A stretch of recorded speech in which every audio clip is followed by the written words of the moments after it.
été déporté en octobre 1943. Et en arrivant à Ravensbrück, j'éprouvais probablement ce qu'éprouvent les animaux qu'on mène à l'abattoir, le sentiment d'être conduite à la mort. En quelques heures, nous eûmes la révélation brutale du camp, du bagne. Nous connûmes les expériences de vivisection sur des jeunes filles et aussi les histoires de transports noirs, d'exécutions isolées, de massacres en série, les malades achevés, les chiens, les coups, les chambres à gaz.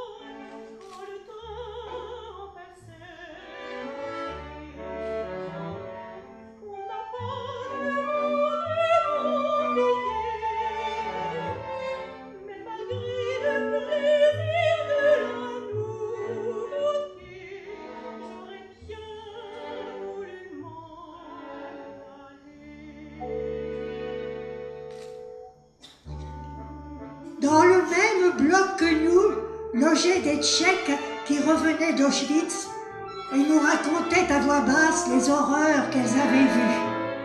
Parmi elles, il y avait des Juives qui attendaient à leur tour le départ pour Auschwitz. Elles connaissaient donc leur destin, un lieu sans espoir.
J'ai écrit cette opérette, Verfügbar aux enfers, en 10 jours, cachée dans une caisse d'emballage.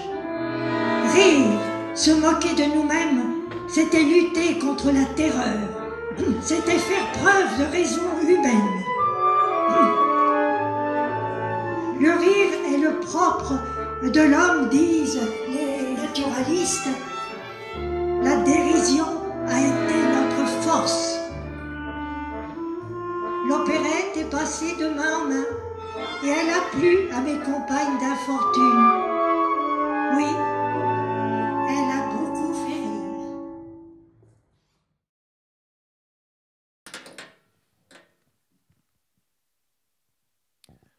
Nicolas Garot, pour ouvrir cette conversation, bonsoir à tous et à tous. On vient de voir un document, vous êtes historien, on vient de voir un document historique assez unique, le Verfügbar aux enfers de Germaine Thion, donc sur son expérience du camp à Ravensbrück, dont elle a monté un opéra. Est-ce que vous pouvez nous dire, du point de vue historique, en quoi ce document, qui se conclut par la force de la dérision, est un document historique assez exceptionnel ? Oui, merci.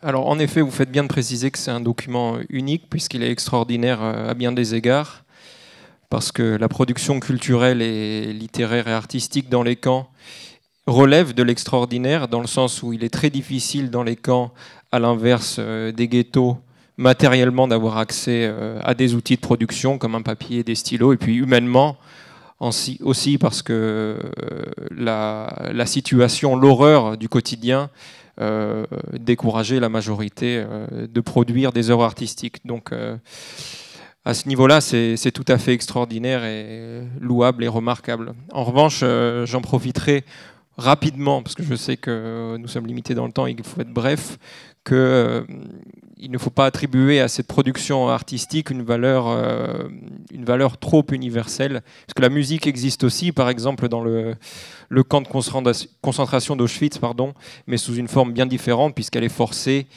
Et il y a des opéras, des orchestres composés de juifs qui jouent pour les nazis, qui jouent même à l'entrée du camp pour calmer les arrivants. Et là, la musique a une valeur tout autre et plurielle, du coup.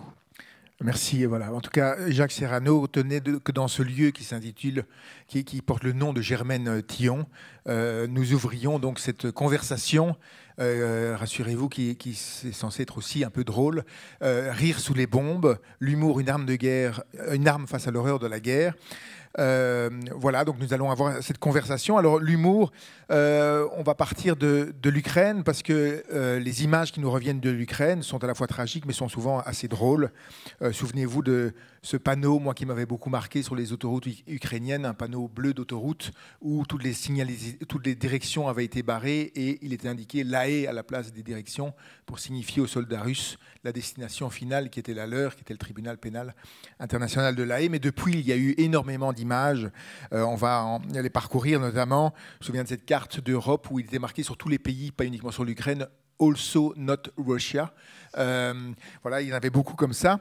Et à travers ces images, c'est vrai que c'est de l'esprit général de la résistance héroïque des Ukrainiens et de leur président, Zelensky, lui-même ancien comédien qui avait interprété le rôle de président avant de le devenir. C'était quand même assez dingue, ça ne s'invente pas, qui atteste de la place surprenante qu'a pris l'humour dans cette guerre effroyable. Alors à quoi tient cet humour, à quoi tient l'humour? C'est ce dont nous allons débattre ce soir.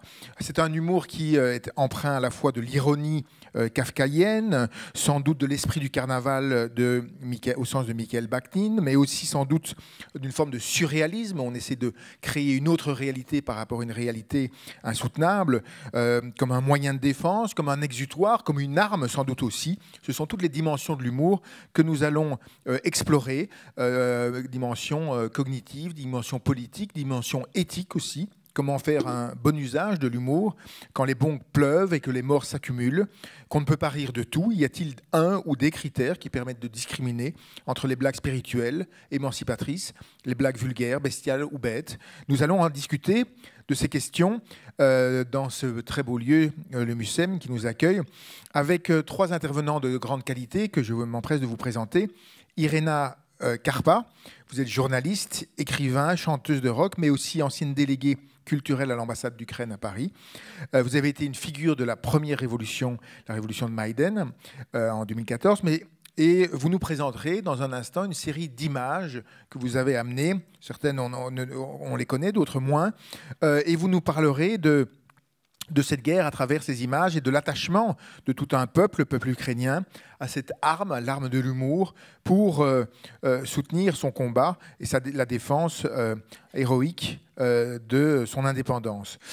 Bruno Humbeek, bonsoir, vous êtes psychopédagogue, chercheur en pédagogie familiale et scolaire à l'Université de Mons en Belgique, et vous avez également publié, spécialiste de la résilience d'ailleurs, et l'humour a une dimension résiliente, vous nous l'expliquez dans un instant. Vous avez publié les leçons d'humour pour rire et rebondir aux éditions Mols, et vous nous direz en quoi et jusqu'où l'humour peut être un outil plus que d'anticipation, de lutte, de prévention peut-être contre la violence. Enfin, Nicolas Garot, vous êtes historien, doctorant à l'université d'Oxford, boursier de la Fondation pour la mémoire de la Shoah, et vous avez travaillé sur la signification du rire et de l'humour dans le ghetto de Varsovie. Et vous soutenez d'ailleurs que l'humour n'a pas tant, pour vous, du point de vue historique, l'humour qu'on idéalise souvent comme une arme précieuse de guerre, une arme contre la guerre. Pour vous, il est surtout un outil de connaissance qui révèle une sorte de miroir, qui révèle parfois des choses dures, les divisions, les fragmentations d'un peuple ou d'une situation. Alors, je vous propose que la discussion se déroule en trois moments. Un premier moment où on va, sous l'œil et la parole de Irena, regarder un petit peu, parcourir un peu ces images d'actualité et ces mèmes et ces sketchs très étranges qui nous sont revenus d'Ukraine et essayer de comprendre le rôle qu'a pu jouer l'humour dans cette guerre. Nicolas nous parlera aussi de quelques éléments d'humour dans le ghetto de Varsovie, comment est-ce qu'il se décline. Et puis progressivement, avec Bruno Humbeek, nous irons vers la question de la fonction thérapeutique que peut avoir l'humour, la fonction politique qu'il peut avoir, mais aussi peut-être la fonction éthique. Est-ce qu'il y a un bon et un mauvais humour? Est-ce qu'il y a de bonnes ou de mauvaises blagues? Voilà les questions que nous allons aborder. Mais d'abord, donc, premier temps, un petit parcours de cette actualité très forte de l'humour face à la guerre.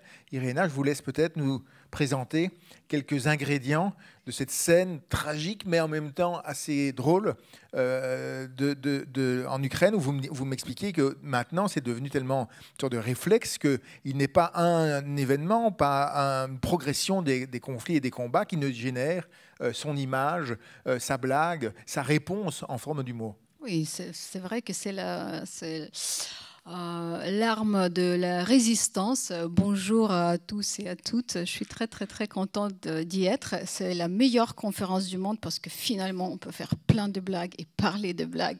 Et si vous ne comprenez pas les contextes, bien sûr qu'on aura le moment pour les questions. Après, je vais commencer assez sérieusement avec la citation de la poétesse ukrainienne, peut-être la plus connue, qui s'appelle Lesia Ukrainka. «Щоб не плакать, я сміялась». En ukrainien, c'est comme ça. Pour ne pas pleurer, j'ai rié. Et je crois que c'est ça, en fait, qui fait ce fond de l'âme ukrainienne. Parce que, après, je parle sous votre contrôle. Pour nous, le rire, c'est l'espèce de sublimation, sublimation pour l'inquiétude, pour la peur, pour le désespoir. Donc, de toute façon, il vaut mieux bien rire que de pleurer d'impuissance. C'est ça que font les Ukrainiens. On cherche toujours, dans le moment de la crise, cet aspect positif de voir les choses, cet aspect optimiste. Et en plus, ça fait bien énerver votre ennemi, ce qui n'est pas mal.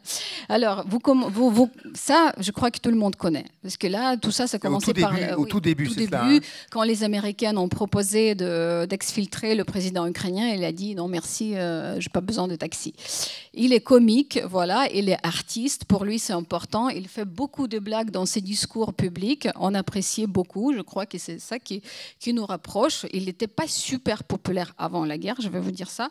Mais est-ce que c'est lui qui a infusé cet esprit de l'humour ou bien non, pas du tout. Vous avez dit que je fais la première révolution, c'est la deuxième. La première était en 2004. Je suis assez ancienne quand même, donc là. Et oui, c'était toujours les cultures de carnaval, comme vous avez déjà mentionné. Les Ukrainiens, bon rire, ça aide à lutter contre la peur. Ça, c'était vraiment quelque chose qu'on a bien compris au tout début. On n'est pas violent, on n'est pas les envahisseurs, on est juste les gens qui aiment, comme les Français, bien manger, voilà, qui aiment bien l'art de vivre, tout ça. Et l'humour, c'est vraiment la partie de notre culture populaire. Et ça fait des siècles et des siècles. Alors, il y avait des chansons comiques, il y avait des vers comiques, il y a plein de... on rigole beaucoup, même sur l'amour, sur la mort et surtout sur les actualités, parce que sinon, on va devenir dingue. Voilà. Et c'est juste aussi, on a gagné à cette loterie, parce qu'il y a des l'émotion de base. On aurait pu avoir la panique au début ou le désespoir. Les Ukrainiens étaient attrapés par l'euphorie. Voilà. Et donc, c'est comme ça qu'on essaye de faire les blagues. Vous allez voir à peu près. Donc, 2-3 semaines maximum. Donc là, c'est... Et... ça, vous avez dit que c'est pas compréhensible. Pour les Ukrainiens, c'est quand même très très clair. Non, j'ai pas dit que c'était pas compréhensible. Oui. J'ai dit que moi, ça me faisait moyennement rire. C'est-à-dire, c'est potache, disons, c'est potache. Oui, parce que les Bélarusses qui disent n'importe quoi, bon, Loukachenko, il y a plein de Bélarusses qui sont super cool, qui sont de notre côté, les partisans bélarusses et tout, on les adore. Mais il y a Loukachenko qui dit des bêtises comme oui, l'Ukraine va lancer l'opération terroristique contre Bélarus. Je vais vous montrer d'où venait l'attaque de Biélorussie. Donc et là, bien sûr que tout le monde a fait l'allusion sur le cul, et je crois que ça, encore une fois, que ça montrait l'aide de Biélorussie pour la Russie dans cette guerre.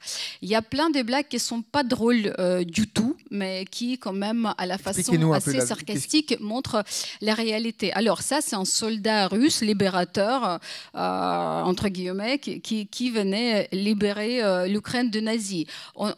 Les soldats russes sont connus très très bien pour les pillages qu'ils faisaient dans les villages. Donc ils volaient tout, les machines à laver, les micro-ondes, les aspirateurs, même les culottes des femmes en dentelle usée. Donc bien sûr qu'il y avait plein de blagues, parce que ça c'est l'élément incroyable. Il a envoyé tout ça à travers Biélorussie chez eux, à la maison.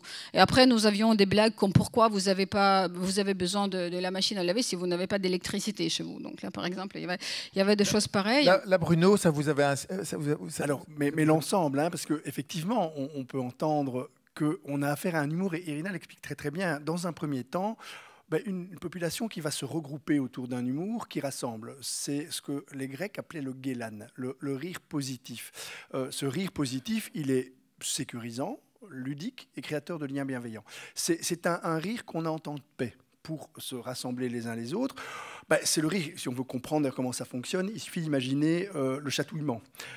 Quand on est chatouillé par quelqu'un ou quand on chatouille quelqu'un, on provoque cette espèce de rire positif qu'on appelle le guélan. Sauf que si vous sortez d'ici et que quelqu'un que vous n'avez jamais vu vient vous chatouiller, je vous promets que vous n'allez pas rire, parce qu'il faut un contexte sécurisant. Si vous êtes dans une situation de conflit conjugal, une grosse scène de ménage, et votre conjoint, il lui vient l'idée un peu saugrenue de vous chatouiller, vous n'allez pas rire non plus, il faut un contexte ludique. Et si vous voulez voir, mais ça ne le faites pas maintenant, ça va vous rendre un peu pathétique, si vous voulez vérifier à quel point c'est relationnel, bienveillant, nécessairement relationnel, pratiquez l'auto-chatouillement. Donc chatouillez-vous vous-même. Je vous dis, ne le faites pas vous tout de suite, parce que ça ne marche pas. Non. C'est normal que ça ne marche pas. Et si ça marche, si vous riez, allez consulter. Si vous n'êtes pas bien, l'auto-chatouillement ne produit pas des rires. Oui, mais conflit conjugal, ça ne marche pas. Conflit armé, ça fonctionne. Voilà. Et conflit conjugal, ça peut marcher, mais alors ça devient une autre forme de rire. Et c'est ce qui explique que cet humour est très trash. Ça va très très loin. C'est au-delà du contrôle des pleurs. C'est l'idée, mon adversaire, je vais le briser par le sarcasme. Je vais le rendre tout petit par la dérision, ou je veux le mettre à distance par l'ironie. C'est une forme d'humour qui était associée chez les Grecs, qui était quand même beaucoup plus subtile que les Romains, on peut le dire, on est dans une cité grecque. Et donc forcément, ils avaient, eux, ces deux mots, guélan et katagélan, que les Latins ont rassemblé dans un seul mot, le risus. Et finalement, on a tout mélangé. C'est pas de l'humour, c'est de la moquerie. Et c'est de la moquerie assumée d'une population qui doit se défendre face à l'agression d'une autre. Si vous allez d'ailleurs, même sur le plan naturel, le rire positif, il vient du gazouillis des petits singes juvéniles. Seuls les petits singes juvéniles, les petits rats, rient dans ce contexte de sécurité. Si vous voulez voir le katagélan, son origine chez l'animal, vous prenez votre poing, vous l'envoyez vers des chimpanzés dans un zoo. Vous allez voir, ils vont montrer leurs dents, soulever leurs lèvres. Les gens qui ne connaissent pas les chimpanzés disent « regarde, ils rigolent ».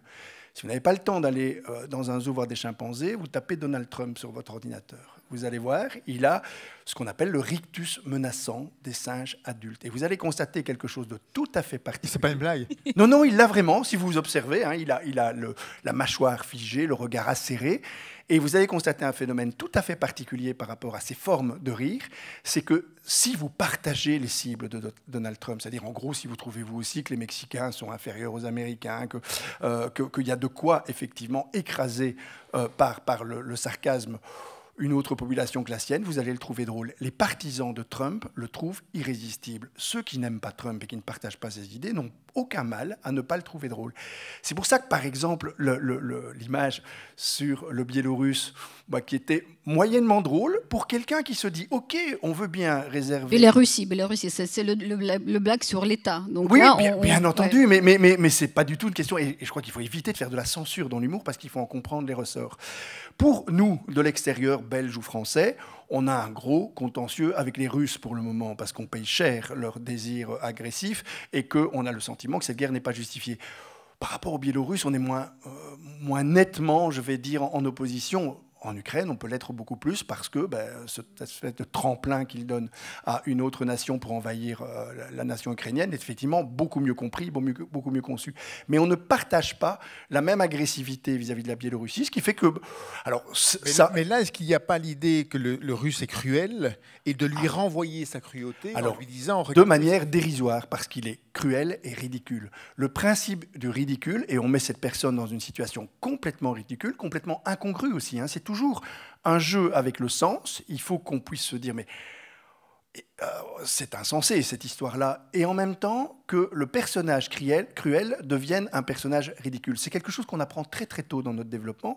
Quand vous regardez un cartoon, on va vous ridiculiser le loup quand il veut manger les 3 petits cochons. Et le but du jeu, ce sera de tourner ce personnage en ridicule pour que les enfants, très tôt, et Irina l'a très bien expliqué tout à l'heure, c'est-à-dire non pas ne plus avoir peur. Je ne pense pas qu'on puisse dire que les Ukrainiens n'ont pas peur. Toute personne normalement constituée, quand elle est menacée dans ses principes de vie, a peur. C'est une émotion universelle.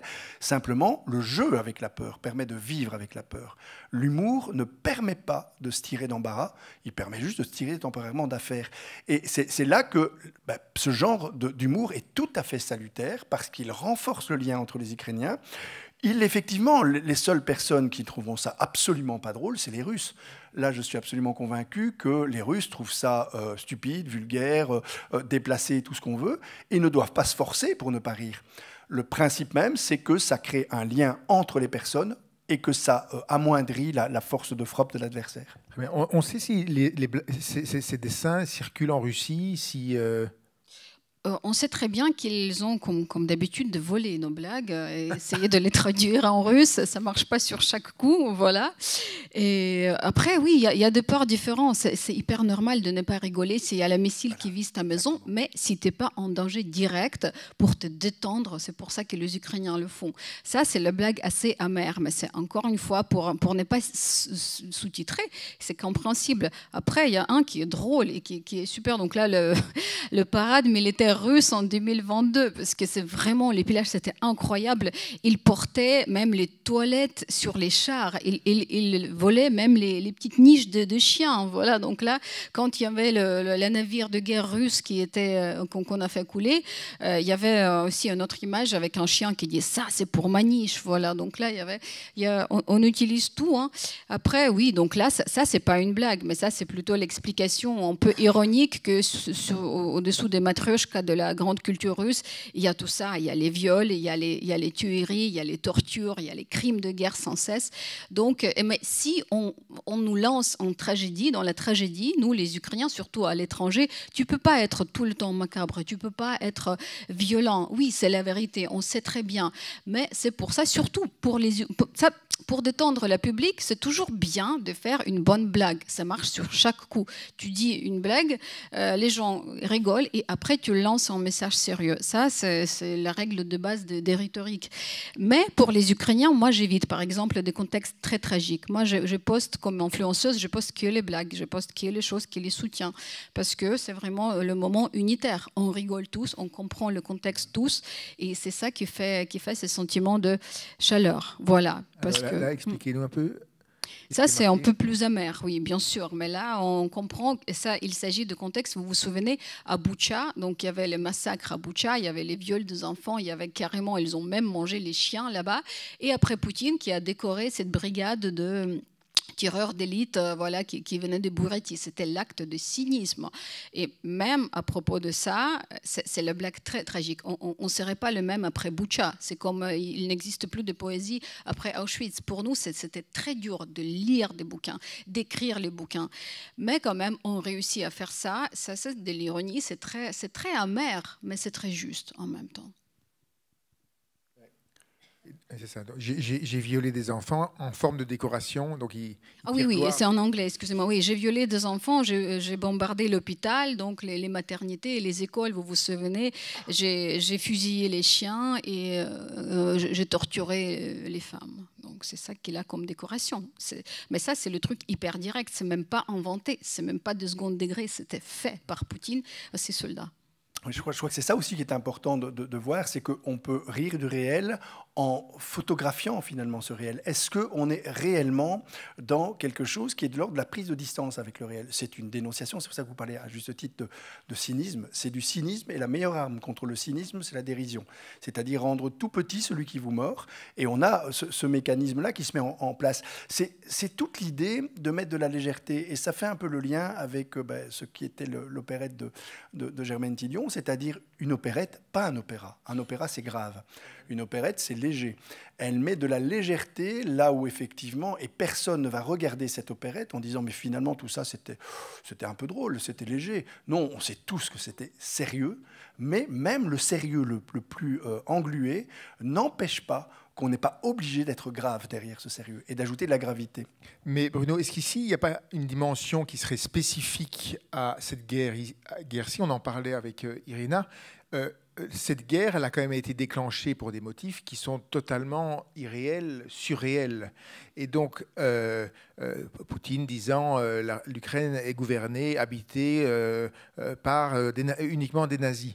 Et est-ce que cette guerre n'a pas quelque chose d'irréel au sens presque d'une blague? C'est-à-dire que les Ukrainiens sont enfermés dans la mauvaise blague que Poutine leur a faite et qu'ils retournent, en décrivant le réel, ils font rire parce qu'ils sont enfermés dans une sorte de blague. Ça, c'était vraiment assez irréel. Pendant très longtemps, chaque jour, je me disais, mais non, ça ne peut pas être vrai. Je veux me réveiller parce que ce n'est qu'un cauchemar. Maintenant, on assume très bien le réel, que tout ça, c'est réel. Et chaque Ukrainien est très sûr qu'on va gagner finalement. Chaque Ukrainien espère beaucoup à l'aide de l'Occident. Je me profite pour vous remercier chacune qui a fait quelque chose pour l'Ukraine, donc qui a soutenu, qui a hébergé les réfugiés, qui a aidé, qui a poussé le gouvernement. On va en fait revenir sur M. Macron parce que et lui aussi, il est devenu le personnage folklorique en Ukraine. Il y avait même le verbe macroner, voilà. Qui veut dire quoi? Qui veut dire parler beaucoup, faire beaucoup de promesses, mais ne rien faire à la fin. Donc là, ça s'appelle macroner chez nous. Et donc là, ici ça peut se comprendre aussi. Oui. D'accord, donc oui, on vous fait un cadeau. Vous pouvez utiliser le nouveau mot. Oui, c'est drôle parce que d'ailleurs c'est autre chose, mais la guerre, ça invente il y a un nouveau langage quand même. Et oui, c'est absurde. C'est absurde. Il y a plein de choses qui sont tellement évidentes pour nous. Par exemple, je vais le dire quand je suis invitée au champ des infos, les experts français vont dire non, c'est pas vrai. Donc non, dans 3 jours, tout le monde voit que j'avais raison, que chaque Ukrainien qui voit comme ça cette optique. C'est pour ça qu'on n'a pas beaucoup de recul, c'est vrai, parce que ça se passe du jour au lendemain. Le matin, il y a une tragédie. Le soir, on déjà commence à se détendre, à faire des blagues. Parce que sinon, si on est crispé avec le stress, ça aussi, ça c'est une des réactions au danger. Cours, bas ou gèle-toi. Donc là, si on est gelé, on est très vite victime d'un prédateur. C'est pour ça que en fait, ça nous aide à bouger, à continuer. C'est la résilience. Je parle à ma copine, ça va vous faire absurdité. Il y a des missiles, des attaques des missiles sur Kiev maintenant. Elle m'a dit, je dis, tu fais quoi? Elle sort d'abri de bombes. Elle m'a dit, tu sais, je vais me faire des ongles, je vais faire du manicure parce qu'à cause de ces fichus bombardements, ça fait 2 semaines que je n'ai pas fait le manicure. Donc vraiment, pour les femmes britanniques, le symbole de la résistance, c'était la lèvre, le rouge à lèvres rouge. Pour les Ukrainiens, je crois que maintenant, c'est manicure. Elles souffrent vraiment parce que le 24 février, la Russie a frappé sur nos habitudes quotidiennes. Et les gens, ils essayent de s'attacher à ces habitudes. C'est comme on a parlé, je vous ai recommandé déjà un livre Edith Egger, et je vous recommande vivement. Elle a écrit son premier livre à 90 ans sur son expérience de survivante de Shoah. Elle avait 16 ans. Et là, elle a dit que les gens qui vivaient de jour au lendemain, en faisant les blagues, en faisant les concours de plus bonichons, en faisant des concours, oui, et ma mère, elle cuisinait le goulash, elle était hongroise, juive hongroise, comme ça, ou comme ça, c'est eux qui ont survécu. Bien sûr qu'il y avait beaucoup d'atrocités, elle les décrit aussi. Mais là, c'est vraiment ce vouloir vivre, vouloir résister, cette résilience, ces petites choses, petites habitudes qui vous font avancer du jour au lendemain, de ne pas avoir les expectations, oui, victoire viendra demain, de ne pas avoir le pessimisme non plus, que ça ne va jamais arriver. Mais c'est vraiment les petites habitudes qui nous font avancer. Et l'humour, c'est le cadeau qu'on a pour nous. Donc là, c'est ça qui nous garde comme ça. Nicolas Garot, vous vouliez dire quelque chose sur ce point ? Oui, moi j'ai trouvé très intéressant le premier point d'ouverture d'Irénée, la citation qui voyait dans l'humour une politesse du désespoir en quelque sorte, parce que vous disiez derrière le rire il y a les larmes. Eh bien, moi, dans mon interprétation, je pense qu'il faut aussi voir les larmes derrière et quelle est la frontière qui est créée entre ce rire et ces larmes. En fait, cette frontière, je pense qu'elle diffère d'une personne à l'autre. Alors, pour moi, évidemment, c'est beaucoup plus dur de commenter l'actualité parce que je suis beaucoup plus à l'aise dans un commentaire historique. Et là, il nous manque le recul nécessaire. Mais donc, si vous le permettez, je vais faire le parallèle avec la Shoah. Comment on peut justement mieux appréhender ces nuances ? Dans le contexte de la Shoah, par exemple, quand la survivante écrit à l'âge de 90 ans, ce qui est tout à fait remarquable, elle va avoir tendance à magnifier les éléments de résilience et de résistance. Mais à l'époque, la situation était beaucoup plus complexe, en fait, parce que peut-être qu'elle a ri pendant 2 minutes, mais cette protection, elle était toute relative. Et après, elle a peut-être passé la soirée à pleurer. Peut-être que dans sa communauté, elle n'était pas la seule Elle était peut-être assez minoritaire à réussir à faire ça. Peut-être que c'était beaucoup plus nuancé, la façon dont les gens recevaient l'humour. Donc c'était cette petite nuance méthodologique que je voulais apporter. Mais je pense que c'est très, très difficile de l'apporter aujourd'hui, puisqu'on est dans le cœur de la guerre et la tragédie arrive en ce moment. Mais on y reviendra. Historiquement, quand on va plus tard regarder la valeur de l'humour dans la guerre en Ukraine, je pense qu'on va s'intéresser justement à cette frontière entre le rire et le désespoir. Et on se rendra compte que d'un individu à l'autre, c'était pas uniforme. Peut-être qu'il y a des gens qui sont plus enclins à rire longtemps et être plus protégés que d'autres. La société, par nature, elle est fragmentée selon plein de critères, que ce soit le genre, la classe sociale. Et ça, je pense qu'il faudra du temps avant qu'on admette ces nuances. Très bien. On peut peut-être encore voir quelques Oui, bien images, sûr, Anna. je suis là pour ça, pour appuyer sur le bouton magique. Alors oui, donc là, c'est bien sûr qu'on rigole de Poutine, bien sûr qu'on fait les blagues Instagram via réalité. Instagram où il est super macho, vous avez vu ces images où il est à la chasse, pêche, et après réalité, donc on voit un homme qui est défiguré par la haine, qui est juste beaucoup de gens qui se demandent, comme vous avez dit, s'il est malade ou pas. Et donc là, c'est notre bateau. Ah oui, donc notre bateau ne coule pas, c'est juste notre opération spéciale sous-marine. Voilà. Donc là, c'est ça, parce qu'il y avait beaucoup de blagues, ça vous connaissez, je crois, Opération Z, Opération Ctrl Z.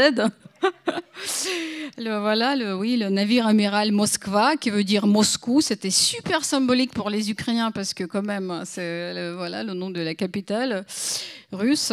Ça, vous connaissez parce qu'il faut prononcer avec la voix de Charles de Gaulle, peut-être de l'époque. Donc ici Moscou. Oui. Et ça, c'est Moscou, parce que pour nous, en l'Union soviétique, ça c'était le voix de Lévitan avec beaucoup de pathos. Gavarit Moskva. C'était comme ça. Donc là, c'est Moscou qui parle, oui, mais bien sous l'eau, hein, quand même, avec de petites mermaids, voilà.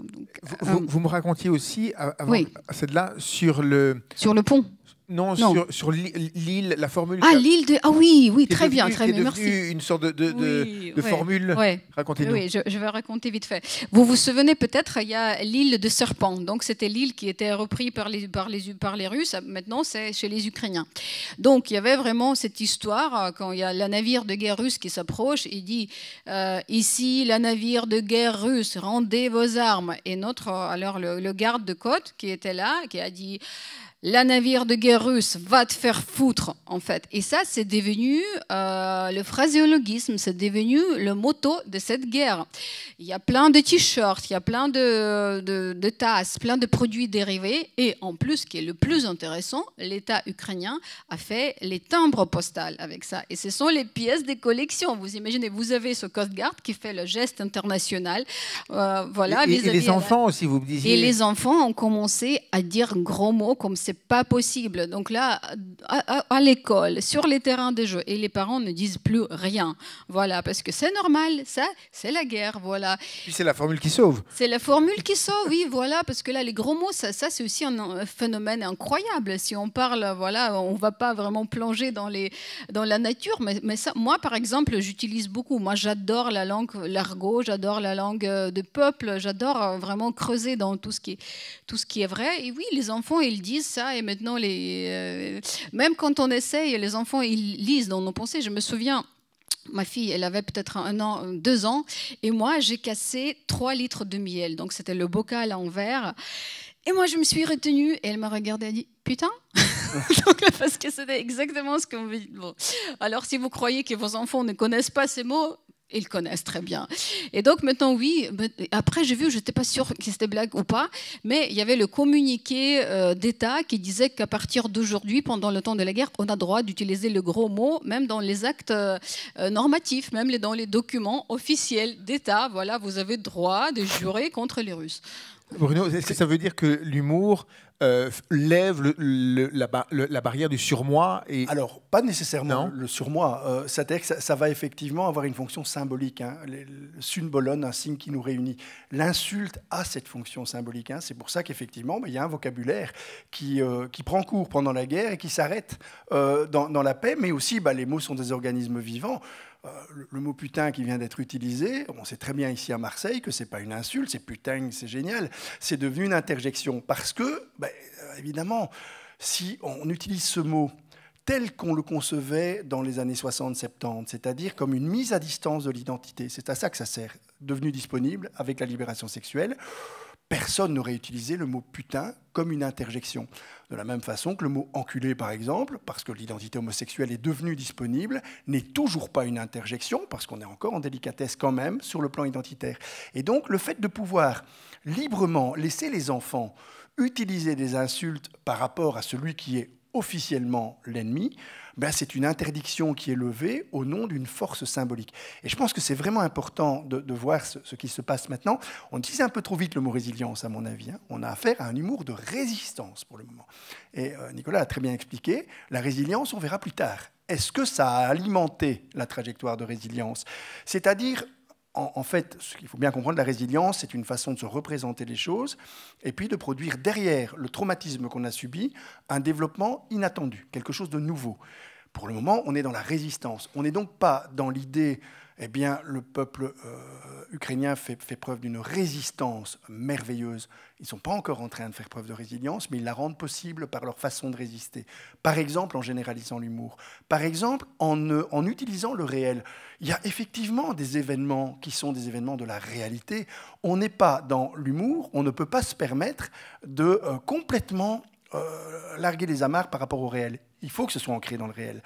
Il faut qu'on puisse retourner au réel une fois qu'on arrive, parce que même ceux qui utilisent l'humour en espérant que ça leur permette de faire des bonds au-dessus de leur malheur, ils retournent à leur réalité. Lorsqu'ils se trouvent dans des abris, lorsqu'il y a un bombardement, cet humour a permis de mieux vivre avec le réel. C'est exactement le même mécanisme que le rêve.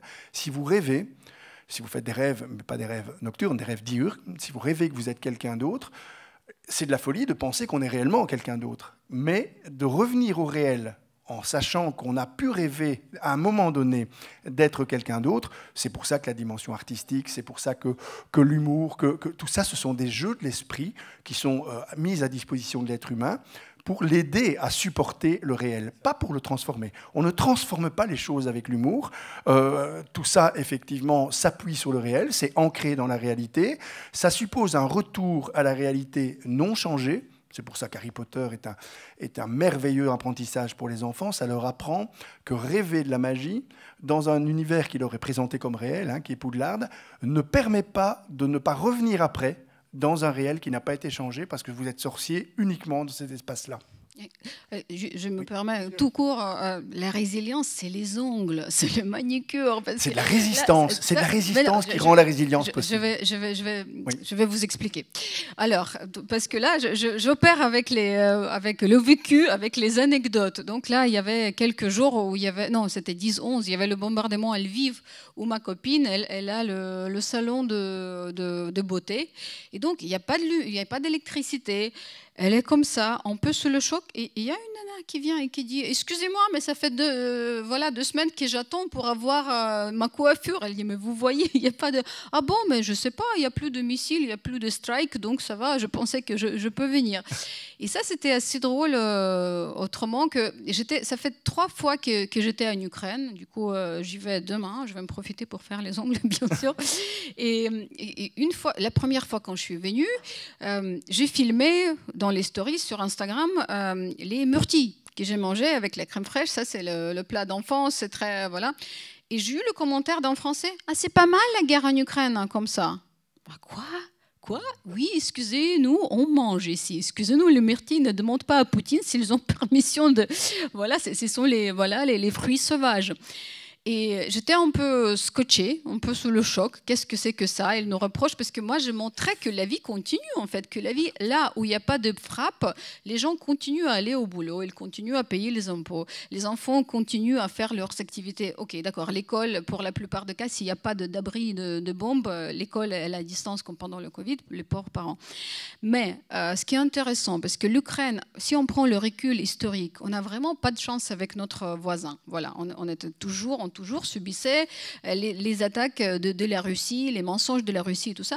Mais c'est pour ça que nous avons cette espèce de résistance ou résilience, c'est de décorer nos maisons avec des couleurs fous, avec avoir plein de rubans dans les habits traditionnels ukrainiens, les chemises brodées qui ont plein de couleurs. Après, la nourriture, le borscht, la cuisine de survie, c'est le borscht rouge, c'est notre plat UNESCO. Parce que même si on doit se cacher dans les abris sous les bombes, après, nos enfants, ils vont avoir les cheveux lavés. Voilà. Ils vont porter les habits propres. C'est ça aussi, c'est notre manière de dire non à l'horreur de la guerre. Parce que ça, c'est pas la résilience. Ça reste de la résistance. C'est tout aussi admirable, attention, la résilience, c'est pas un diplôme qu'on donne à ceux qui auraient une aptitude supérieure aux autres. Il y a des moments qui sont des moments de résistance. Faire ses ongles, c'est dire ça vaut encore la peine de laisser le quotidien à sa place. Et effectivement, la réaction de la personne qui réagit en disant mais comment ça, vous n'êtes pas effondré ? Ben non, on n'est pas effondré, on est debout. Donc le quotidien continue à exister. L'existence des préoccupations quotidiennes, c'est la preuve qu'on est pleinement vivant. Ça va rendre la résilience possible. Mais je pense que utiliser le mot résilience, je vais dire de manière indifférenciée, la résilience supposerait justement, et d'ailleurs dans ce qui vient d'être dit, l'Ukraine a été confrontée à beaucoup de menaces, à beaucoup de difficultés. Et la famine de 1933, par exemple. Et donc il y a un apprentissage intégré dans la dimension éducative de la résistance. On parlera de résilience si l'Ukraine changeait de cap. Carrément. Là, on parlera de résilience, c'est-à-dire c'est un développement inattendu, nouveau, par rapport à ce qui a été vécu comme un traumatisme. On pourrait dire qu'elle est devenue résolument européenne. Par exemple. Et donc ça, c'est l'histoire qui va nous le dire. Si on a affaire à de la résilience, si par exemple, l'Ukraine fait un virage complet vers l'Union européenne en renonçant à ses racines slaves, c'est-à-dire l'ancien frère russe, non, c'est plus question d'avoir le moindre relation avec. Là, on parlera de résilience. Mais je crois que c'est vraiment important, et ce qui est important aussi, c'est de savoir que l'humour a toujours porté sur ses voisins. En France, vous êtes bien placés pour le savoir, et nous, Belges, nous sommes bien placés pour savoir aussi comment nous pouvons le subir en permanence. Cette forme d'humour très bienveillant, parce que nous sommes dans une situation de paix, qui s'entretient à longueur de temps, parce que simplement, garder nos voisins dans une dimension de dérision, c'est quand même garantir aussi la paix de nos frontières. Et donc, on a tous ri de nos voisins. Les Belges sont capables d'autodérision parce qu'ils ne se sentent pas menacés du tout, y compris par les Français, donc on aura tendance à rire avec vous des blagues sur notre propre compte. Mais ces mécanismes-là, ce sont des invariants qu'on va retrouver dans tous les pays, mais qui sont activés évidemment quand la menace devient plus précise. Une petite précision, on n'est pas prêt à renoncer à nos racines slaves, pas du tout, et parce voilà. qu'il y a les Polonais, il y a les Tchèques, il y a les Slovaques, voilà, les Bulgares, ils sont slaves aussi. On a dit non à l'Union soviétique, on a dit non à cette culture de l'oppression, à l'impérialisme russe en 2014. C'est du coup pour ça qu'on est puni, parce qu'on voulait être libre, et c'est parce qu'en 2014, on a retourné vers l'Union européenne, on a dit non à l'Union soviétique. Ça basta. Ouais. Irina, est-ce qu'on a encore une ou deux oui, images et puis après, oui, bien sûr. Vous voulez ajouter quelque chose, parce que j'ai l'impression que... Non, moi je m'interrogeais juste sur des futures questions qu'on pourrait avoir sur le sujet. Alors par exemple, pour l'instant, on a enfermé le rire dans le cadre de la résilience et la résistance, mais on peut également lui attribuer une fonction de communication. Par exemple, on peut se demander comment rient les gens dans les zones qui ont été les plus touchées par les combats et qui ont été le plus près de l'horreur. Donc comment rigolent les... Ah, je vais vous dire ça, en fait. J'ai une réponse tout de suite. Et est-ce que cette réponse, en fait, du coup, puisque vous avez la réponse, laissez-moi vous interroger sur la valeur de la réponse. Est-ce qu'elle vaut de façon universelle ou est-ce qu'elle est spécifique à un exemple? Donc par exemple, on fait... C'est dur de calculer les façons universelles, puisque c'est vous qui dites, peut-être pas tout le monde qui riait. Oui. Là, c'est encore cette copine qui était à Lviv, qui vit normalement à Lyon. Elle a vu les bombardements de sa propre fenêtre.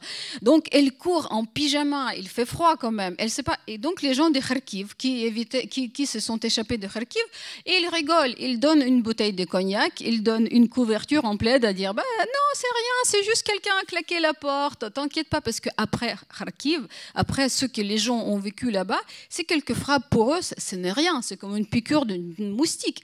Voilà, donc là, vraiment, il utilise l'humour. Il y a cette résistance, encore une fois. Et après, sur le recul, c'est parce que peut-être ça va être intéressant pour vous, il y avait la famine en Ukraine. C'était la famine artificielle organisée par les communistes, par les Staline, pour détruire la classe de paysans ukrainiens. On a perdu plusieurs Holodomor, voilà, on a perdu plusieurs Ukrainiens. Et hier, j'ai tombé sur des couplets comiques faits par les enfants pendant le Holodomor, sur la thématique de Holodomor. Ça, c'est quand même assez intéressant à étudier. Est-ce que ça, c'est la résilience ou la résistance? Ça reste de la résistance, mais je pense que l'intervention de Nicolas est importante aussi à signaler, parce qu'il faut savoir que plus on est proche, à la fois au niveau du temps et au niveau de l'espace, du drame qui vient d'être provoqué, plus l'humour peut être vécu comme inapproprié. Surtout s'il vient de personnes qui eux-mêmes ne sont pas frappées. Lorsque, par exemple, il y a eu les attentats en Belgique comme en France, l'humour post-attentat qui s'est manifesté devait se manifester dans une temporalité qui était terriblement nuancée. Trop près du drame, ça ne fait pas rire. Trop loin du drame, ça ne fait plus rire. Et donc, c'est quelque chose qui, effectivement, suppose aussi une forme d'adhésion, et là, ce que Nicolas essaye, je pense, de dire, c'est qu'elle n'est pas toujours universelle. Quand vous êtes frappé par un drame, n'imposez pas l'humour comme outil de résilience en disant « on va rire de tes malheurs, comme ça tu iras mieux ». Ce n'est pas vrai. On sait que dans les services de cancérologie, par exemple, le personnel doit apprendre à rire, parce qu'il y a cette espèce de rire que Kant appelait un rire de décharge. C'est-à-dire, plus vous êtes confronté à du drame, plus vous avez tendance effectivement à rire de manière presque nerveuse, mais on le sait que le personnel a besoin de vivre ces moments de rire, et on rit plus dans les services oncologiques que dans les autres, mais dans un espace à part, parce que pour les familles, c'est très blessant d'entendre des rires alors que vous êtes confronté au drame. Et donc je pense qu'il faut aussi mettre l'humour. L'humour, c'est quelque chose qui se partage. Il faut un ancrage dans la réalité. Il faut un principe de séparation. On ne rit pas, on prétend toujours qu'on peut rire de tout, mais pas avec n'importe qui. C'est pas aussi simple que ça. On ne peut pas rire n'importe quand. Le rire à un enterrement, c'est soit un fou rire, soit un rire odieux, soit vous avez un contentieux avec la personne qui est morte. Mais dans tous les cas de figure, il faut bien se dire qu'il faut veiller toujours à partager les règles avec celui à qui on pratique une relation d'humour. On ne peut pas l'imposer de manière brutale et de manière... Oui, c'est la question éthique, bien sûr. Bien sûr. Ouais. Alors, oui, on parlait de frappe. Une dernière, oui. Une dernière, c'est une petite série, excusez-moi, des frappes. Voilà. Donc là, il faut écouter avec... Donc c'est le Game of Thrones. Vous voyez le pont de Crimée, fameux, qui était détruit exactement pour l'anniversaire de Poutine, le lendemain, voilà, qu'on a dit c'est mieux. Et ça c'était notre petit Dracarys. Et bien sûr qu'il y a plein de blagues comme ça. Tout le monde se souvient de la table de Poutine. Et ça, c'est cette craquelure du pont qui est arrivé à cette table. Et donc, la Russie n'a pas attendu très longtemps pour riposter. Ben, en fait, ce n'était pas la réaction. Ils ont planifié le frappe avant, nos frappes avant la destruction, je dis rien, nos frappes, avant la destruction de pont. Et ils ont essayé de cibler le pont qu'on appelle le pont de Klitschko. Donc, le pont que tout le monde considérait à Kiev hyper moche, décoratif, en verre et tout ça. Dès qu'il était ciblé, tout le monde en Ukraine dit « c'est notre pont, ne touchez pas à notre pont, on l'adore ». Donc ça, c'est aussi une autre chose qui est très particulière à propos des Ukrainiens. Donc là, le pont de Klitschko est comme l'Ukraine, plein de corruption, de scandales, mais tu ne peux pas le détruire par missile. Donc parce qu'on l'aime. Et là, c'est Klitschko, vous voyez le fameux boxeur qui est le maire de la ville de Kiev. Et donc, parce que le truc est que ce pont de Crimée, c'est le pont de valeur stratégique parce qu'il y a l'alimentation de l'armée, il y a tout ça. Et eux, ils juste frappaient le truc qui est purement décoratif pour Kiev. Oui, on aimait bien faire nos balades là-bas. Et alors, les autres villes n'ont pas tardé. Donc, là, je suis inquiète pour Tchernivtsi, une petite ville à l'ouest de l'Ukraine. Nous aussi, on a un pont stratégique. Très bien. Mais merci. Peut-être Nicolas Garot, vous avez travaillé sur le ghetto de Varsovie. Oui, c'est en cours. C'est ça. Est-ce que dans des situations comme ça, il y avait aussi le recours à l'humour? Et qu'est-ce que vous pouvez nous dire comme forme comparable ou pas comparable à ce qu'on vient de voir? Bien sûr. Alors, la différence avec le ghetto de Varsovie, c'est comme je vous disais, on a un recul historique qui est plus important, un accès aux sources plus grand et plus divers. Alors, dans cet humour politique qui vise l'oppresseur, il y a évidemment des similitudes, puisque dans le ghetto de Varsovie, il y a également des blagues qui mettent en scène Hitler ou tout l'appareil dignitaire nazi qui sont comparables. Par contre, je pense que là, la nuance, elle est intéressante et elle permettra peut-être de voir comment on verra l'humour plus tard, ou alors peut-être pas, puisque les situations du ghetto et de l'Ukraine sont tout à fait différentes. Mais par exemple, on a beaucoup fait état de la fonction offensive de l'humour. Freud développe très bien cette idée dans son ouvrage sur les blagues et l'inconscient, où il dit que dans une situation où il y a un déséquilibre entre l'oppresseur et l'oppressé, l'humour devient l'arme de l'oppressé pour rétablir l'équilibre avec l'oppressant. Déjà, il faut savoir que cette théorie, cette hypothèse de Freud est une hypothèse. C'est-à-dire que dans le monde de l'humour, cette interprétation n'est pas canonique. Il y a d'autres interprétations qui sont aussi intéressantes. Et par exemple, si on prend en compte cette interprétation, on a vite fait de faire le raccourci de s'imaginer que la majorité des blagues offensive dans le ghetto de Varsovie. Là, évidemment, je parle du ghetto de Varsovie parce que c'est ce que je connais et n'y voyez pas un parallèle fait avec l'Ukraine. On aurait vite tendance à se dire que la majorité des blagues faites dans le ghetto de Varsovie sont dirigées à l'encontre de l'appareil nazi. Alors qu'en fait, pas du tout. La majorité des blagues offensives, en fait, elles vont bien au-delà de cette simple dichotomie entre l'oppressé et l'oppresseur. Et beaucoup de blagues sont dirigées envers la communauté elle-même. Donc, par exemple, il y a des blagues qui vont faire état des divisions de classe entre les Juifs dans le ghetto de Varsovie, parce que c'est une communauté qui est fragmentée à l'époque.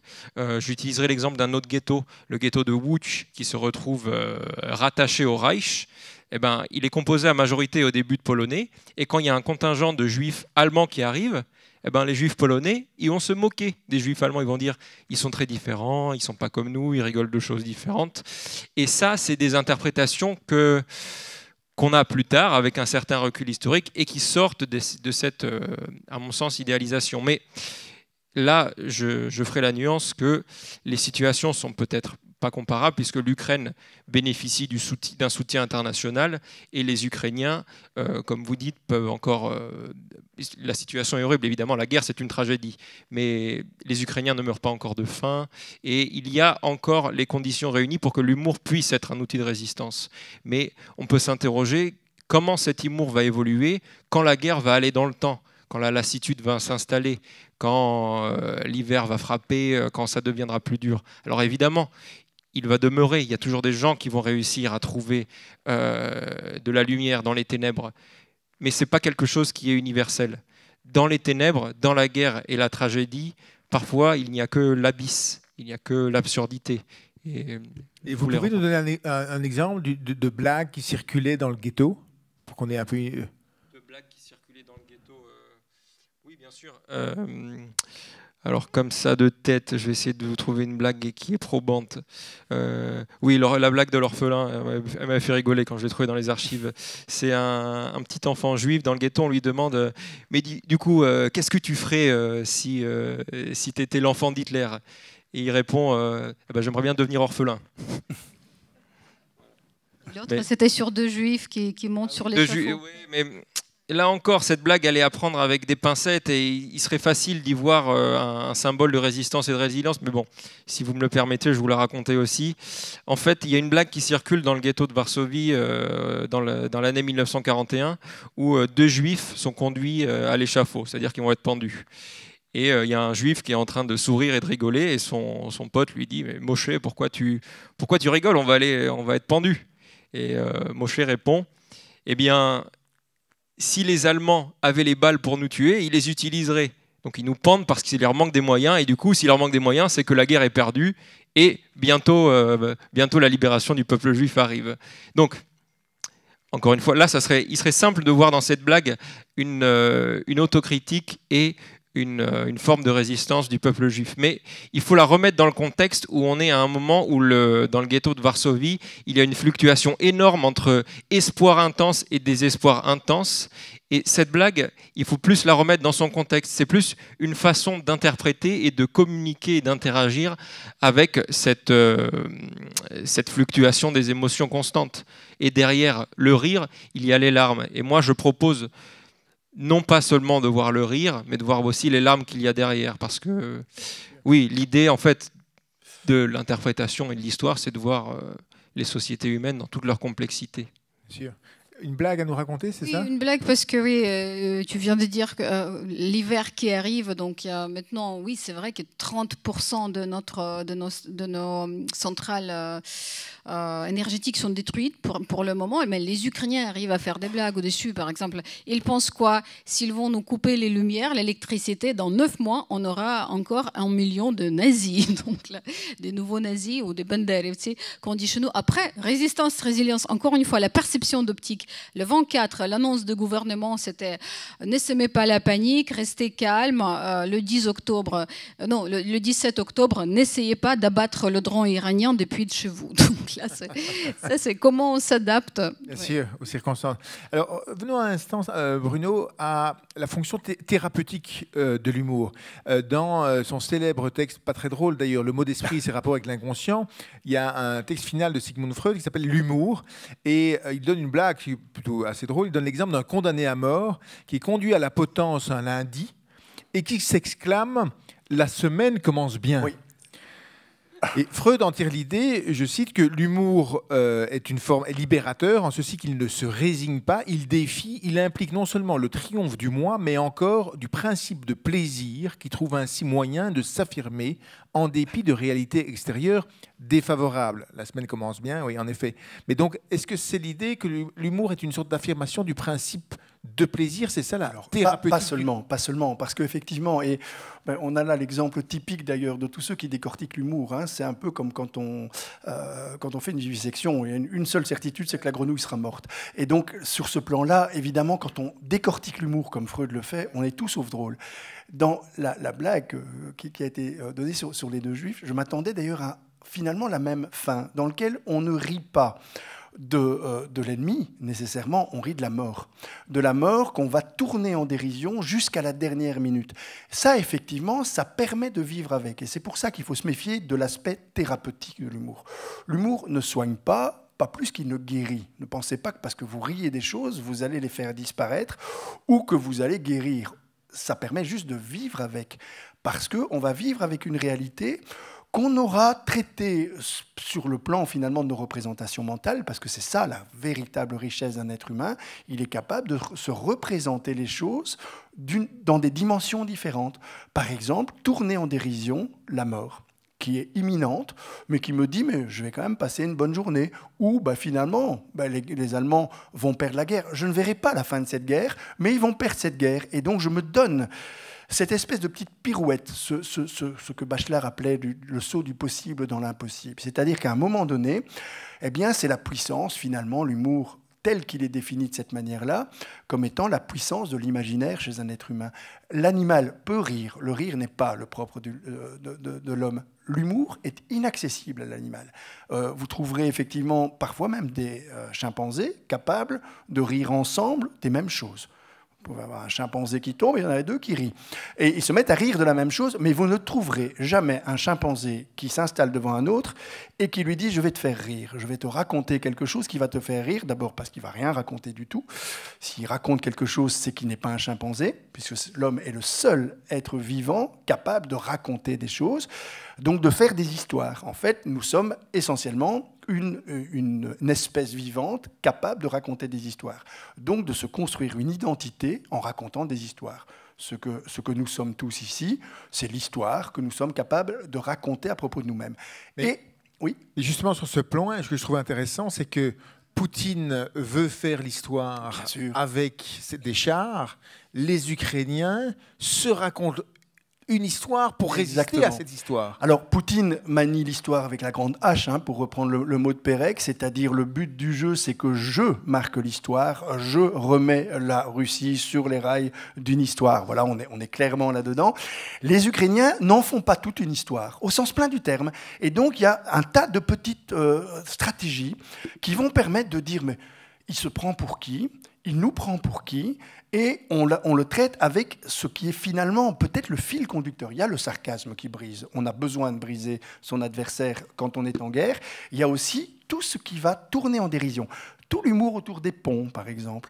Les ponts tout petits, mais qui ont la même valeur symbolique que les énormes ponts. Donc on fait de l'humour à ce propos. C'est tout ce qui va permettre de dire cette grande histoire qui devrait nous écraser, puisqu'on considère qu'on est un accident de l'histoire, ça a été dit de manière tout à fait sérieuse, eh bien, nous n'allons pas en faire toute une histoire, et chacun va se réfugier dans sa petite histoire personnelle qu'il va raconter aux autres pour le faire rire. Et là, on est vraiment dans la mise en place des stratégies de résistance qui, je l'espère, vont alimenter des trajectoires de résilience, qui sont les trajectoires de résilience de tout un peuple dans ce cas-là. En plus, rire bien, ça fait travailler les abdos. Il y a yoga de rire aussi, donc là, c'est... Encore une dernière. Ah oui, celle-là était. Voilà, je voulais aborder la question de l'humour noir. Là, il me semble que Irena, ça la faisait énormément rire. J'ai déjà vu ça, donc là, je ris pas tout de suite. Voilà. Ouais. Uniforme d'été, uniforme d'hiver, et donc on voit chaque fois des soldats qui se retrouvent dans des sacs plastiques. C'est vrai que ça, on est plutôt dans l'humour noir, dans l'humour. Ce sont des invariants. Énormément dans l'humour noir. Mais ce sont des invariants de l'humour. Mais les Français aussi, je crois. La mort, la sexualité, vous allez retrouver dans toutes les formes d'humour. Ça, c'est universel, puisqu'on est en quête de l'universel. Le fait de rire de tout ce qui finalement nous inquiète. La sexualité a quelque chose d'inquiétant aussi, parce qu'on sait qu'on va devoir l'assumer. Et la guerre a quelque chose, effectivement, d'inquiétant, parce que ça va nous confronter à ce qui est le destin de chaque être humain. L'incertitude, la finitude et la solitude. On va tous mourir, on ne sait pas quand, et ceux qu'on aime vont mourir aussi et nous laisser seuls. Alors je ne reste pas là-dessus parce que ça plombe l'ambiance. Et dans un truc sur l'humour, évidemment, ça ameute toutes nos angoisses. C'est pour ça qu'il y a quelque chose d'universel. Quand on partage actuellement avec l'Ukraine un ennemi commun, même si, par exemple, la froideur, on n'a pas vu les images par rapport à Macron, mais cette idée... Je vais montrer. Oui, mais lui ne serait pas suffisamment engagé et donc il ne participe pas à cette fonction symbolique. Résultat, il prend lui-même une fonction symbolique, il devient le symbole de la personne universelle. Aujourd'hui, ça ne concerne pas que les Ukrainiens. Ça, c'est ukrainien, mais c'est très universel sur les prix des carburants. Voilà. Et c'est pour ça que ça a cette fonction symbolique, et c'est pour ça qu'on rit très facilement de tout ce qui nous est présenté là, parce qu'on a tous affaire à un ennemi commun. On va tous rire sans le moindre difficulté de Poutine pour le moment, parce que simplement on partage une cible commune. On râle aussi sur Poutine pour d'autres raisons, mais aussi parce qu'on doit payer notre gaz et notre électricité plus cher. Et donc, on est tout prêt à embrayer derrière cet humour de résistance et à ne pas trouver odieux, alors il faut le dire quand même entre nous, des blagues qui sont clairement odieuses. Hein. Montrer des personnes dans des sacs poubelles, que ce soit des Russes ou des Ukrainiens, ça peut choquer. Ça doit choquer un être humain, c'est la mort. Mais comme il y a cette fonction symbolique qui nous dit attention, on a un ennemi commun qui pour le moment se moque du quart comme du tiers de ce qui est la vie et la mort, et donc on va s'autoriser, nous, Belges et Français, à avoir un petit sourire, là où les Ukrainiens ont peut-être un vrai éclat de rire. Mais c'est le principe même de l'humour, c'est pour ça qu'on ne peut pas l'imposer, et qu'on ne peut même pas imposer aux autres ce que nous on trouve drôle, et qu'on doit toujours s'interroger sur qu'est-ce qui me permet de trouver ça drôle dans l'être humain que je suis et dans la manière dont je me positionne vis-à-vis des autres. L'humour est inclusif, c'est vrai. Il est aussi exclusif. Si vous voulez faire l'expérience de l'humour exclusif, vous invitez une tierce personne, vous êtes 3 ou 4, et vous riez de private joke, c'est-à-dire des blagues qui ne font rire que vous. Oui. Il ne Ça, tiendra, les meilleurs, pas, les il ne private tiendra jokes, pas le ouais. coup. Au bout d'un moment, la personne va dire « mais qu'est-ce que je fais ici ?» parce qu'il ne participe pas à cet humour inclusif. Et donc l'humour a cette fonction inclusive, mais il a aussi une fonction exclusive qu'il ne faut pas camoufler. Est-ce que j'ai le droit de parler vite fait de M. Macron? Je sais, les Français sont très politiquement incorrects, c'est pour ça que je vis ici, pour le bon Correct vin ou et pour... incorrect? Incorrect. Incorrect. Non, l'humour très politiquement incorrect, c'est pour ça que j'adore. Oui. Alors, vous vous souvenez de la phrase de M. Macron qu'il ne faut pas humilier Poutine. Les Ukrainiens étaient très, très touchés. Donc là, vous voyez ça, c'est funny, not funny. C'est drôle, pas drôle, parce que vous voyez le doudou arraché avec la main d'un enfant. Et au-dessus de ça, président Macron dit qu'il ne faut pas humilier la Russie, qui s'humilie elle-même en ce moment parce qu'avec tout ce qu'ils font. Et donc là, après Macron, là, ça c'est quelqu'un qui a fait aussi cette photo qui était assez fameuse. Il y avait beaucoup de blagues. J'ai choisi quelques-unes. Oui, tout à fait. Oui, ça c'est Judas. C'était le. Mais après, il faut dire que les Ukrainiens ont apprécié après la visite de M. Macron à Boutcha, le discours a changé. Il est devenu beaucoup plus touché humainement. Donc là, les discours ont changé. Maintenant, on est plutôt content de tout ce qu'il dit. Bon, à part bon, ok, je vais pas continuer mes trucs politiques. Je vais vous montrer les blagues aujourd'hui. Alors ça, c'est ok. Macron était très connu pour parler avec Poutine beaucoup, et ça c'est pourquoi il m'appelle pas. Et ça c'est la phrase aussi dans le film soviétique. Donc nous, ça nous fait rire davantage parce que il y avait vraiment une nana très amoureuse. Mais pourquoi il m'appelle pas? Elle était comme ça. Donc là, il faut lire avec cette intonation. Et ici, oui, donc il y avait Johnson qui faisait ses allers-retours en Ukraine plusieurs fois et voilà, qui est ridicule et moche comme apparence. Donc il y a ça, la blague de deux mecs, qui est beau, qui t'appelle tout le temps mais qui fait rien pour toi, et l'autre qui est plutôt moche mais qui est prêt à se lancer à 3000 km juste pour promener avec toi, se promener avec toi dans la ville.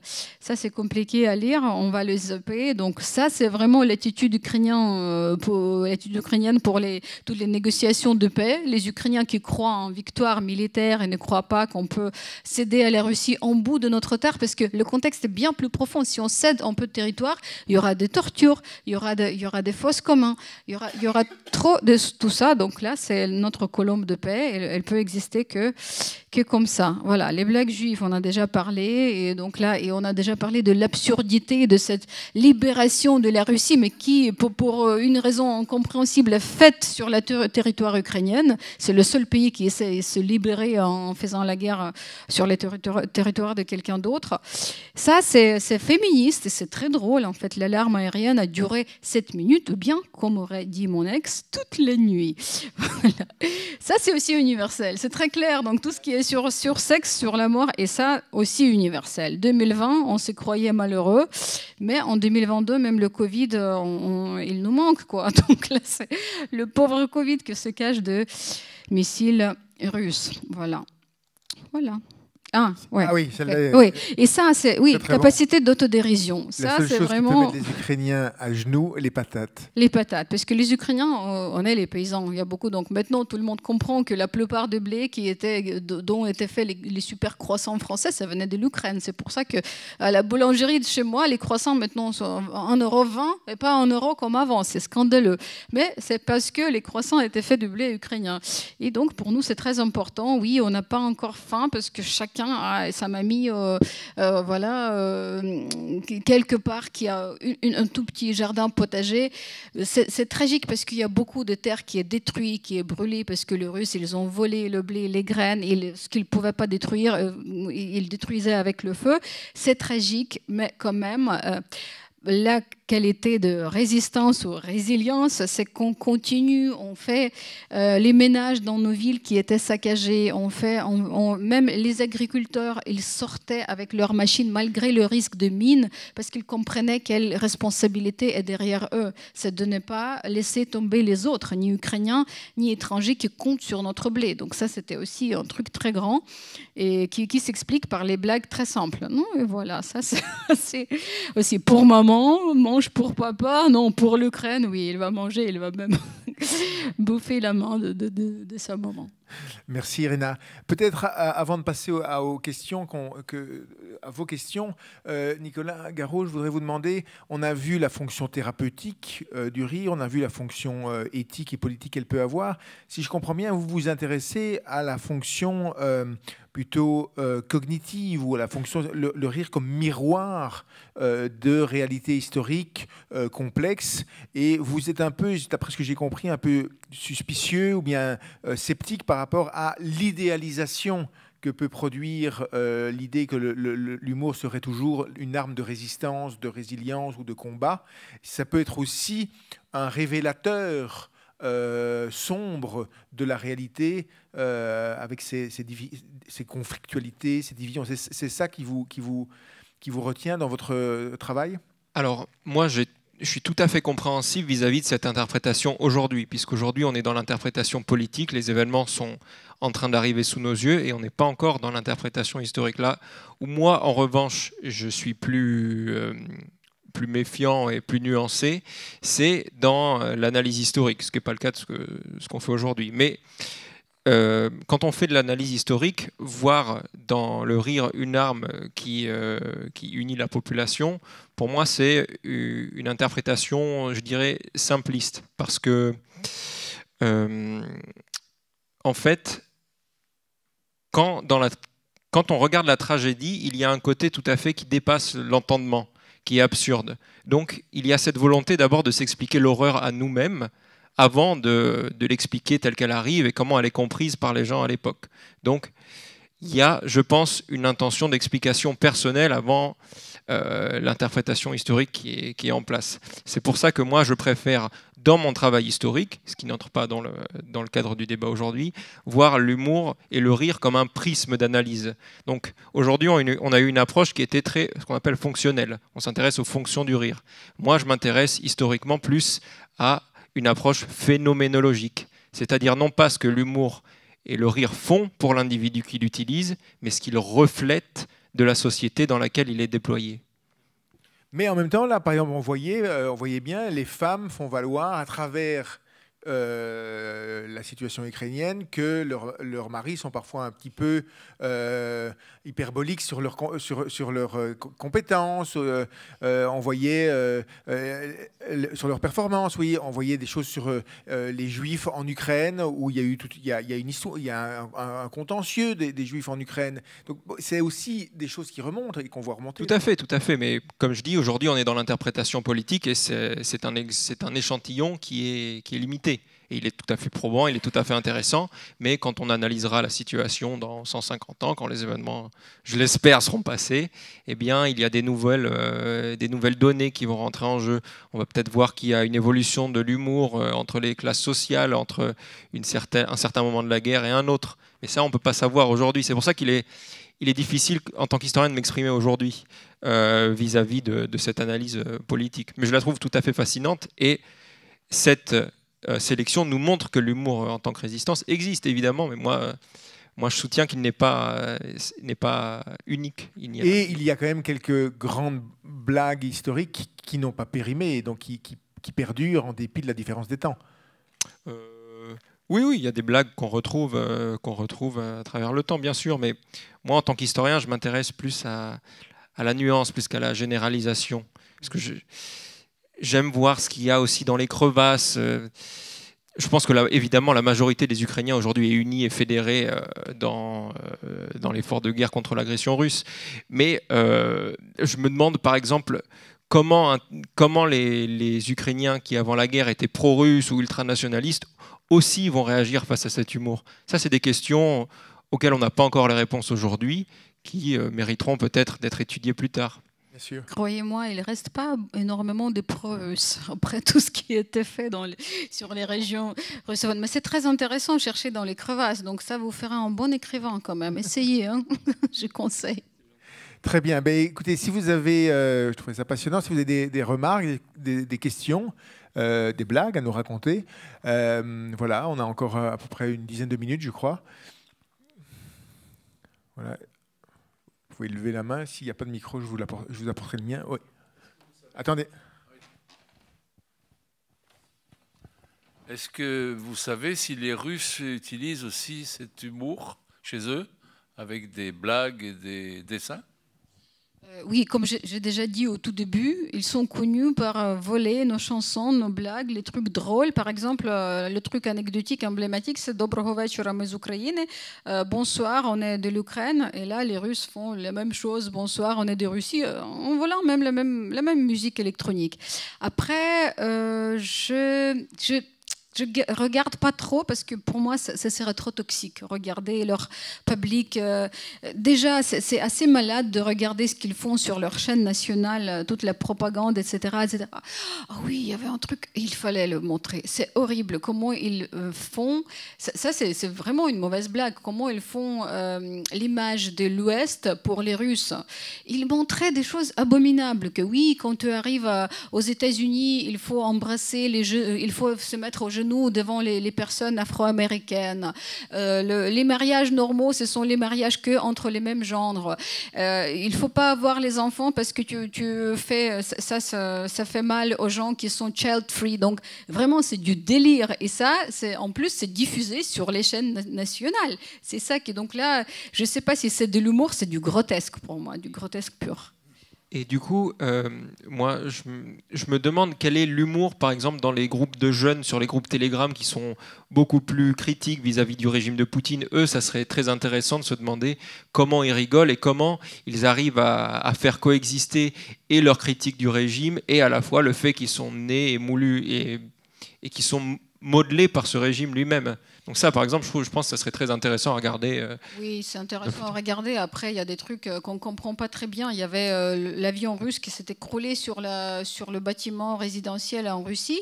Il y avait plein de Russes contre Poutine qui étaient contents de ça. Je n'ai pas vu les Ukrainiens qui rigolaient de la mort des personnes civiles là-bas, parce que pour nous, cette guerre, ce n'est pas la guerre contre la nation russe, c'est la guerre pour notre liberté. Tout ce qu'on veut, qu'ils dégagent, c'est tout, en fait. On ne veut pas le bout de leur terre. Donc, ce n'est pas comme si nous, on voulait les tuer. Nous, on est prêt à acheter les chars russes. Nous, on est prêt à dire rendez vos armes. On va dire que vous êtes rendus en combat. Donc, pour nous, c'est vraiment pas ça. Oui, il y a la rage, mais c'est la rage normale qui va rencontrer chaque Français quand il y a l'ennemi qui frappe à votre porte et qui menace vos enfants ou vos petits-enfants. Il y avait une question, monsieur, derrière. Levez peut-être le micro arrive à vous. Voilà. Oui, merci. D'abord, merci beaucoup, c'était très intéressant. Et ma remarque ou ma question rejoint celle de vous, M. monsieur devant. Je me demandais à quel point est-ce qu'on a parlé du rire là au niveau des individus, et au niveau politique, à quel point est-ce qu'on peut imaginer que c'est aussi une forme de propagande justement, et à quel point est-ce que y a les mêmes blagues peut-être du côté opposé chez les Russes et chez les pays qui sont pro-russes. Voilà. Moi, j'aimerais bien avoir le boulot comme ça, hein, travailler pour la propagande d'humour. Donc là, faire ces opérations informationnelles, psychologiques qui inventent les blagues et qui les fait passer. Je le fais, mais gratuitement. Donc là, je diffuse pas mal de blagues, je fais les gens rire, j'adore faire ça. Les Ukrainiens, maintenant, ça marche très très bien. En fait, les stand-up, c'est la meilleure chose. Si vous voulez collecter les dons en Ukraine, c'est maintenant les comédiens, les stand-up qui font rire les gens, qui collectent beaucoup, beaucoup d'argent. Et je ne sais pas vraiment s'il y a l'humour de côté opposé. Il y a les trucs assez grossiers, genre qui fait ah oui, les Ukrainiens parce qu'ils mangent le salos, qui est lard du porc. Donc là, vous connaissez comme le bacon. Oui, le bacon, non, le bacon. Non, comment ça s'appelle? Oui, bacon, oui, le lard, donc le lard fumé et tout ça. Et ça, c'est, je sais pas, c'est le sommet de l'humour russe par rapport aux Ukrainiens. Ils ne peuvent pas trouver autre chose. Donc là, ah oui, vous, les mangeurs de porc, etc., etc. Donc là, j'ai pas trouvé quelque chose de fin. Moi, j'aime bien rigoler. Même, j'aimerais bien voir quelque chose de l'opposé qui serait drôle et fin. Donc peut-être même private joke, le joke pour le groupe des intellectuels. Mais pour le moment, non, parce que non. Mais peut-être j'avais envie de poursuivre l'interrogation au-delà de la question ukrainienne. On sent là il y a une question. Oui. Non, mais il y a une situation pressante ou d'une guerre, donc c'est sûr qu'on n'est pas dans la distance historique et ni même dans.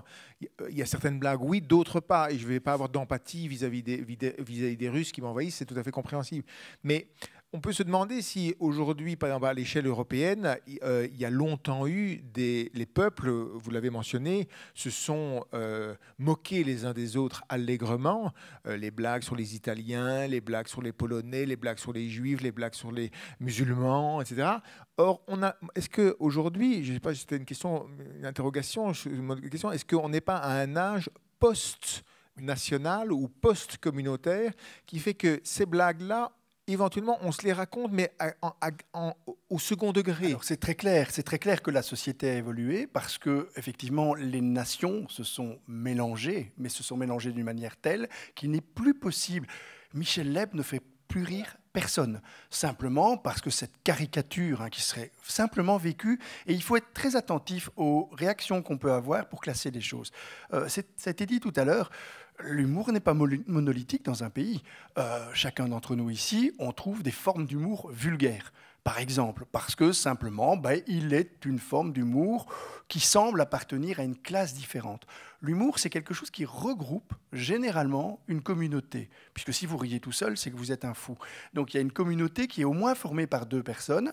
Cette communauté peut se définir soit comme en opposition avec les autres, supérieur, inférieur, donc il y a cet humour de classe. Je pense qu'il faut vraiment éviter de simplifier à outrance en disant il y a les Ukrainiens qui sont drôles, il y a les Russes qui ne le sont pas du tout. Non, il y a sans doute des Russes qui sont très drôles et il y en a d'autres qui ne le sont pas du tout, comme il y a probablement des Ukrainiens qui sont très drôles et d'autres qui le sont beaucoup moins parce qu'ils n'arrivent pas à On aurait eu un peu de mal à considérer que les Allemands étaient très drôles pendant que exactement, on n'arrive pas à rire avec eux parce qu'on ne rit plus du tout des mêmes choses. C'est la fonction symbolique. Le symbole, c'est ce qui nous réunit avec quelqu'un d'autre. Or, l'humour, maniant le langage, maniant les images, va en permanence manier le symbole. Je disais tout à l'heure par rapport à Trump, ce sont des réactions qui deviennent physiologiques. Les partisans de Trump sont pliés en deux, le trouvent irrésistible. Si vous ne partagez pas ces idées, vous le trouvez juste agaçant, c'est votre corps qui vous le dit. Et donc, le rire, c'est aussi quelque chose, c'est un mécanisme naturel, mais qui est programmé par, parfois, des déterminismes sociaux.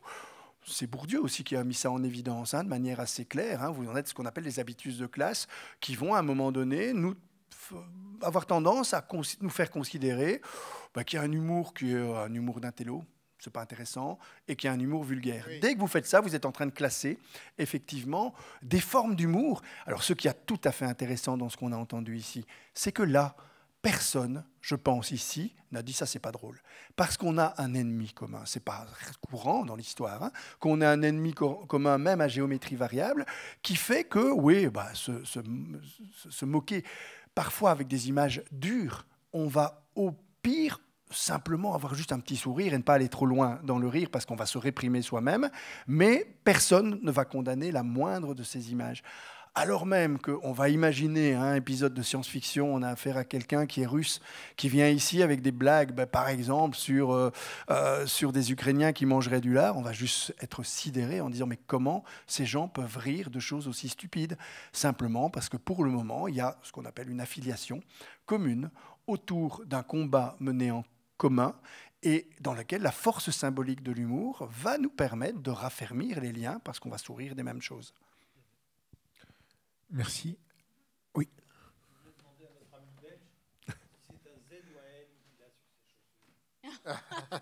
Alors, je n'en sais rien. Ça doit être. Ça dépend si je fais le trépied ou si je marche. Une blague, c'est pas mal celle-ci. Très bien. Ben, écoutez, merci de votre. Ah, encore une question? Où ça? J'ai pas vu. Ah oui, Jacques. Jacques Serrano. On va conclure cette super soirée, pour moi en tout cas, et j'espère pour vous aussi. Alors, merci Irina d'être venue. Hein. Avec plaisir. Avec impatience. Oui, micro. Ah oui, alors c'est vrai. Merci Nicolas Garot, merci Bruno Humbeck, et merci mon camarade Martin Legros, rédacteur en chef de Philo Magazine, partenaire de cette soirée. Bonne soirée. Merci. Merci beaucoup. Merci beaucoup.